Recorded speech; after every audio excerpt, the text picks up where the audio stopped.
Welcome back to another episode of First in Foxborough. I'm Kyrie Thompson. Make sure you download, subscribe, stream it on the free Odyssey app, and wherever you get your podcasts. It is Combine time down in Indianapolis. First day in the books with defensive line and linebacker interviews. Some fireworks happened down there with Jalen Carter. The news that there was an outstanding warrant for his arrest for reckless driving and racing that he didn't. What's going on, everybody? It's Kyrie Thompson with another episode of First in Foxborough. Make sure you download, subscribe, listen, and stream it on the free Odyssey app and wherever you get your podcasts. First day of the Combine officially in the books. Defensive linemen and linebackers took the podiums, talked to people, and there was some fireworks on the day because Jalen Carter, one of the top picks in this draft, did not speak to the media after it came out that he had an outstanding warrant for his arrest down in Athens, Georgia, because he was involved in the deadly car crash that killed one of his teammates and one of the Georgia staffers.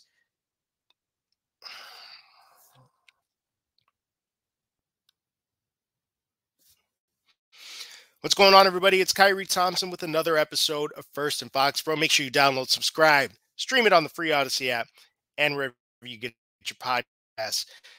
First day of the Combine in the books down in Indianapolis. A little bit of fireworks on the first day. It was just media availabilities for defensive linemen and linebackers, but one of the prime prospects of the day, Jalen Carter, probably one of the top 4 picks at the least coming into the day, did not speak to reporters after it was found out that he had an outstanding warrant for his arrest because of his involvement in the deadly car crash that killed one of his teammates and a University of Georgia team staffer. He was not driving the vehicle in which they died, but he was racing and recklessly driving alongside of them, very high rates of speed. And then apparently after the crash, um, although still some opportunity to call for medical attention. Jalen Carter fled the scene and left the other people that were involved, and then came back later on to the scene, answered questions from police. Apparently, his stories were not very consistent. People were suspecting, obviously, that he was lying to the police about what actually happened to try and, kind of save himself from getting into trouble. Obviously, he's a young kid, 21 years old, but it's just not an okay thing for him to be involved in, and not a good decision that he made. Obviously, he didn't personally cost the lives of people, but people died, and that's something that he's going to have to reckon with. Adds to some discussion that there were character concerns around Jalen Carter coming into the draft, and this one in particular, this situation could be real. It could be a real thing for his future, his draft stock. And I mean, obviously, you also have to talk about the loss of life and what it means to the other people that are involved. Obviously, this is a football show, so we're talking about football. So Jalen Carter, right now, as of now, the warrant for his arrest involves 2 misdemeanors for reckless driving and racing in Athens. Right now, there are no felony charges, no manslaughter, wrongful death, things like that. I mean, we could see if there's, a suit brought against him, for wrongful death down the line. We have no idea what this process is going to be like. He's left Indianapolis to go down and tend to his outstanding warrant. We will see how that plays out in the coming days. Obviously, there's a lot of time between now and the draft for things to either smooth over or potentially for things to ramp up.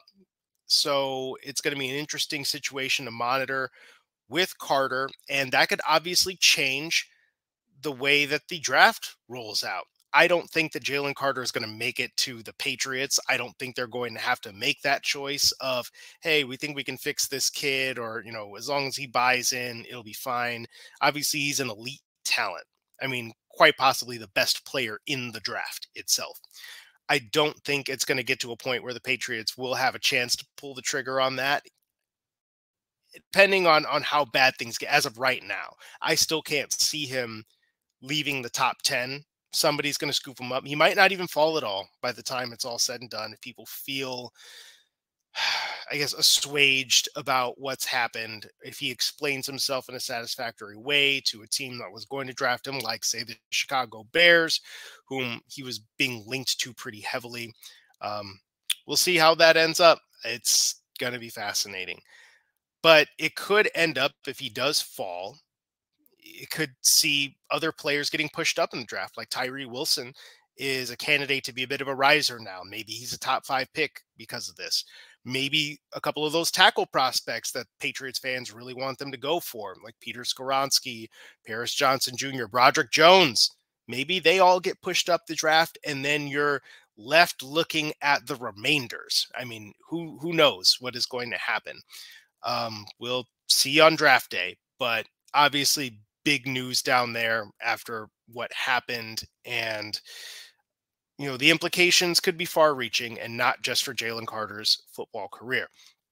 Now, let's pan out a little bit from the combine, because we were just talking about some offensive tackles, and there are a couple of offensive tackles that are going to be targets that the Patriots can pursue in free agency when the league year begins just a couple of short weeks from now. And those would be Mike McGlinchey of the San Francisco 49ers currently, and Donovan Smith, who's still, as of now, with the Tampa Bay Buccaneers. However, the reports are that Mike McGlinchey is probably going to hit the free agent market, and that there's a good chance that he leaves. It doesn't sound like the 49ers are too optimistic about their chances of retaining McGlinchey, who has been their right tackle since he was drafted back in 2018. And he's gonna cost. I mean, it's gonna be what, $14 million, maybe at the least. You might see more if he is the top guy in free agency from a tackle standpoint. It seems like he's going to be that guy. He's 28 years old, still, you know, clearly got some good years left in him. He is a better run blocker than he is a pass blocker, but he's adequate in pass protection, really good getting downhill against the run. He's been playing pretty well in a zone heavy scheme with San Francisco, which maybe makes you wonder about his fit with the Patriots, because when they're at their best, it seems like they're still running more of the gap centric schemes, you know, getting downhill and power, duo, things like that, as opposed to the outside zone run game, which I will say they did get better at it as time went on in 2022, but it definitely didn't start out looking like outside zone was going to be a very good part of their game. They could not block it. Maybe under Bill O'Brien, that changes a little bit. I would say, though, that regardless of whichever one you pick, Mike McGlinchey would probably be a very solid player to put across either Trent Brown, who would stay on the left side in this scenario while Mike McGlinchey went over to the right, or a rookie, depending on what you end up doing. I feel like Mike McGlinchey's just a solid player who you're not going to have to worry about wherever you put him.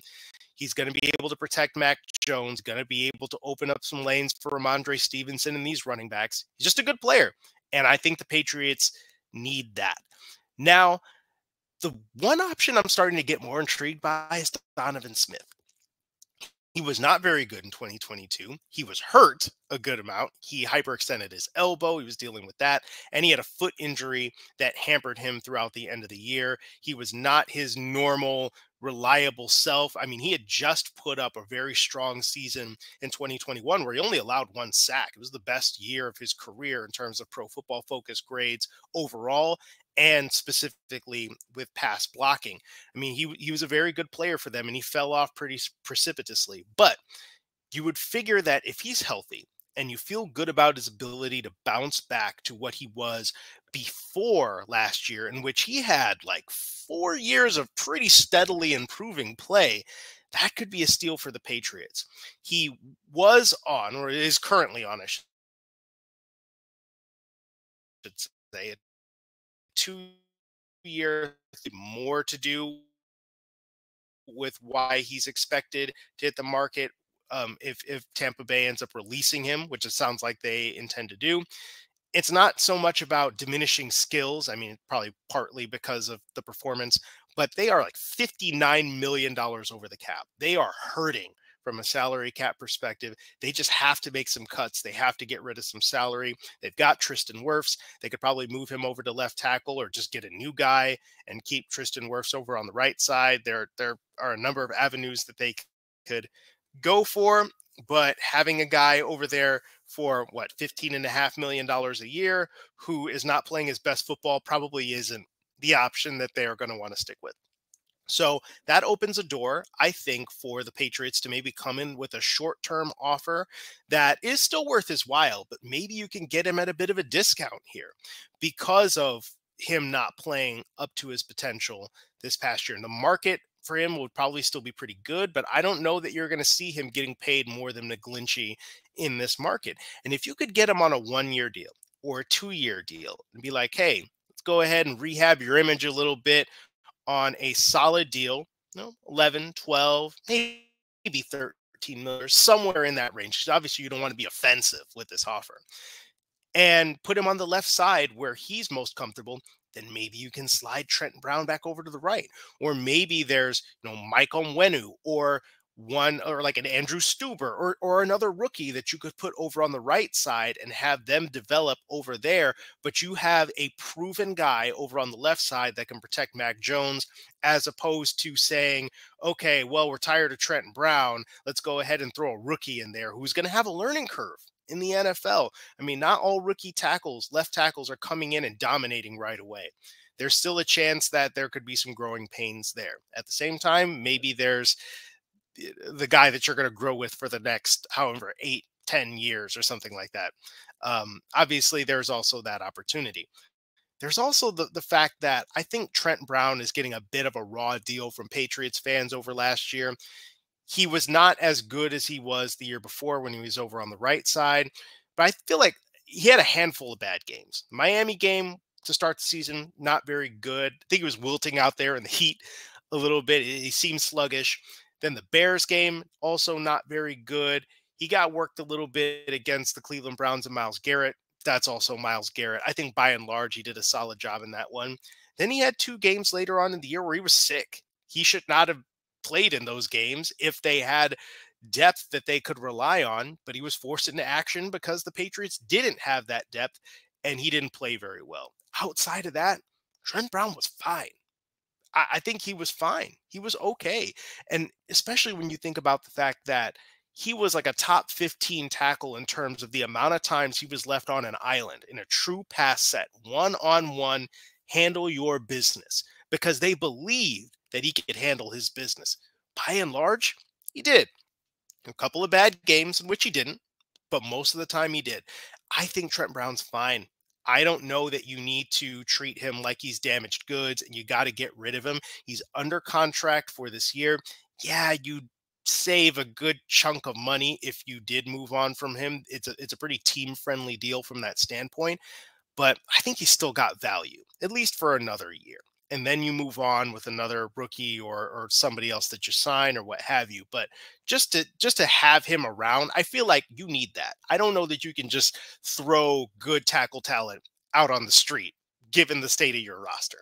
So I think that there's a chance that you could mix and match with this. If you have McGlinchey or you have kind of a more right tackle-ish prospect like a Jawan Taylor or a Caleb McGarry, you can keep them on the right side, keep Trent on the left. And again, still get a viable tackle in the draft, but it's not necessarily your absolute number one, got to do it in round 1, because I don't know that you really have to do that. I don't like people saying that's absolutely the only thing the Patriots should be doing.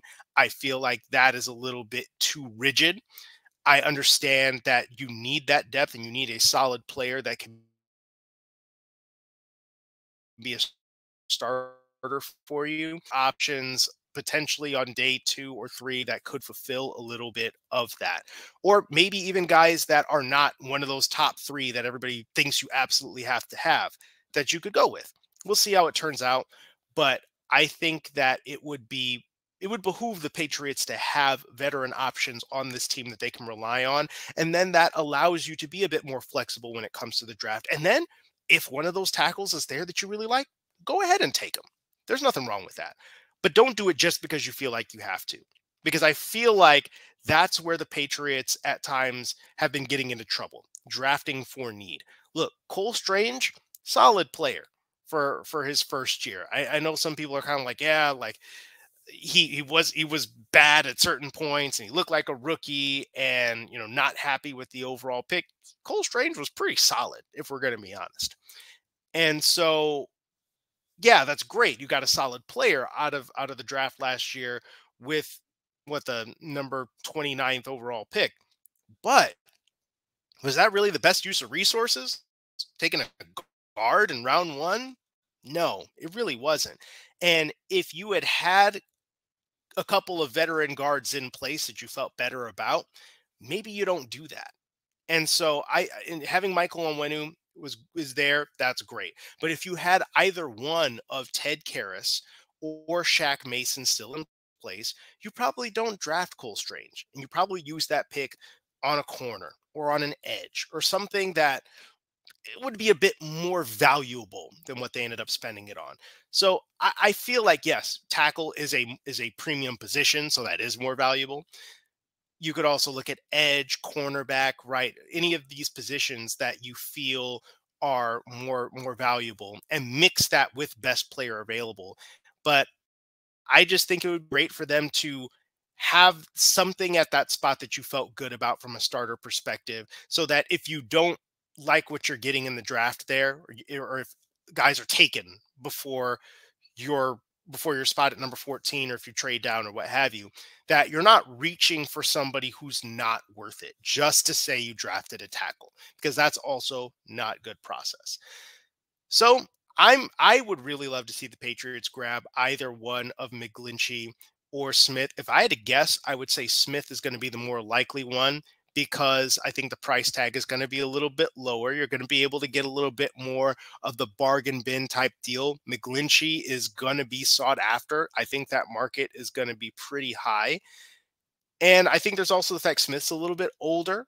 So I think that he could be a pretty solid option. I want to keep an eye on that. Now that we talked about the kind of free agency aspect, how about a couple of prospects that I'm really looking forward to watching down in Indy? And let's start with some defensive linemen, some edges, some linebackers first. I feel like Luke Van Ness is going to be really fascinating, because this Jalen Carter news might bump Van Ness up into being a top half of the draft kind of guy. He might have already been there. I think a lot of people think very highly of Van Ness, and clearly he's kind of a physical specimen. I mean, he's pretty cut up. He looks very athletic. He broke out in his final year at Iowa, and I think that he seems like a New England Patriot. It seems like he fits there pretty well. Obviously, there's the relationship between Bill Belichick and Kirk Ferentz down there at Iowa. Belichick is going to he'll be able to know and find out anything he could possibly want to know about Van Ness down there. And then there's also the fact that Van Ness has gotten it done against some very, very good players. In particular, you want to talk about him working against Ohio State's DeJuan Jones and Paris Johnson Jr. Paris Johnson Jr. could be a top 10 pick in this draft. I mean, he was able to produce and get pressure against some pretty good players. So I think that also speaks very well to him. I think I'm very intrigued to see what Zay Flowers runs. Yeah, I know we talk a lot about Zay Flowers on this show, but I think specifically I want to see how Zay Flowers tests, because we know he's going to measure somewhere in the 5'9" range and 180-ish pounds, kind of in the mid 180-pound range. But I want to see if he runs a 4.3, because if he runs a 4.3, he's going to start going from a back end of the first round kind of guy into a mid first guy. And particularly if you see a bit of Jordan Addison or Jackson Smith and Jigba start scooting up in the draft as well, once they test and once people start thinking, man, I really got to do like Duke Tobin, the director of player personnel over at the Bengals. You want a number one receiver, go get your own. I think that that's going to be a possibility where some of these guys are going to get a bit drafted than expected, even though I think a lot of people aren't as high on this wide receiver class as they were last year's class. I think Zay Flowers is going to be in that mix if he runs fast, if he runs a good three cone, if he looks smooth out there in terms of his routes, he looks quick. He's going to bring the juice. I mean, I think he's going to bring the energy. I think he's going to pop from that standpoint. And there's also this, and this is going to be a theme when I talk about guys that the Patriots might target, is that they saw him at the Shrine Bowl. First of all, he's a senior, and they saw him at one of these All-Star games, at the Shrine Bowl, at the Senior Bowl. I think that's going to be a huge deal for this team because in recent years, it's not always the case. I went in and did kind of a cursory glance to see what this team has been doing in terms of its draft prospects. Now, obviously, in terms of the first round, you got plenty of instances where they traded out of the first round because they were already at the back end of the first round. So just taking a pick at pick number 32 wasn't always going to be something you felt really strongly about. Go ahead and collect more picks later on. But the last couple of years, you've seen the Patriots err on the side of seniors, particularly people that they've seen at the Senior Bowl. And they drafted, what, 4 guys from the Shrine Bowl last year? So they are, to me, they're looking very heavy on the experience side. They want guys who are going to be able to come in and contribute right away, that have a certain level of maturity about their game. And of course, guys that they just got to see play football against better competition than maybe what they faced during the course of a college football season. So I think they really value that. They were apparently really in on Zay Flowers at the Shrine Bowl. And I feel like if there's any idea that he is a mid-round wide receiver and these tackles are off the board and maybe they don't love some of these defensive players as much as you think, I think there's a good chance that they actually just say, you know what, get Zay Flowers at 14, or they trade back a couple spots and see if they can collect some later draft capital. And then you go ahead and you draft Zay Flowers then. I think that's something you got to keep an eye on. One of the other people that I'm interested in, kind of to wrap things up, is Darnell Wright, tackle out of Tennessee. Now, we keep on talking about these kind of top 3 tackles, where it's Paris Johnson Jr., Pete Skoronski, and Broderick Jones. And people have varying opinions on where any of them go. There's a solid chance that all of them are gone before the Patriots pick, but maybe there's one left over, like Broderick Jones or Paris Johnson Jr. I keep getting the feeling that Peter Skoronski is going to be a top 10 pick. And yes, there's some speculation that maybe he is a guard at the next level because he's probably going to measure in as having like 32-ish inch arms.